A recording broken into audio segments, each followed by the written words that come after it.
कराड शहरामध्ये तुम्ही पाहताय आता एका मिनिटाला रस्त्यावरनं किती गाड्या जाव्यात ह्याला एक मर्यादा ठरलेली आहे। हाय लेवलची असलेली ही जी वाहतूक आहे ही अस्ताव्यस्त वाहतूक आहे आणि मग ह्या अस्ताव्यस्त वाहतुकीला नेमका आळा कसा घालायचा। पार्किंगची व्यवस्था नाही, अन्य बाबींच्याकडे दुर्लक्ष आहे। रिक्षा स्टँडसाठी योग्य स्थळ योग्य जागा याची निर्मिती करणं अत्यंत महत्त्वाचं आहे।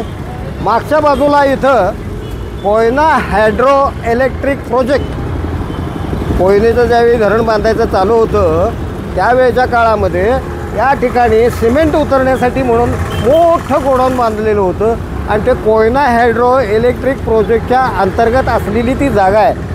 त्या जागेमध्ये अत्यंत चांगल्या दर्जाचं पार्किंग आलं लक्षामध्ये, टू व्हीलरचं पार्किंग, फोर व्हीलरचं पार्किंग करण्याची मी जर मला कराडकरांनी जर निवडून दिलं तर 100% त्या ठिकाणी मी ते करण्याचा प्रयत्न नव्हे करणारच, मुख्यमंत्र्याच्या दारात बसून करणार।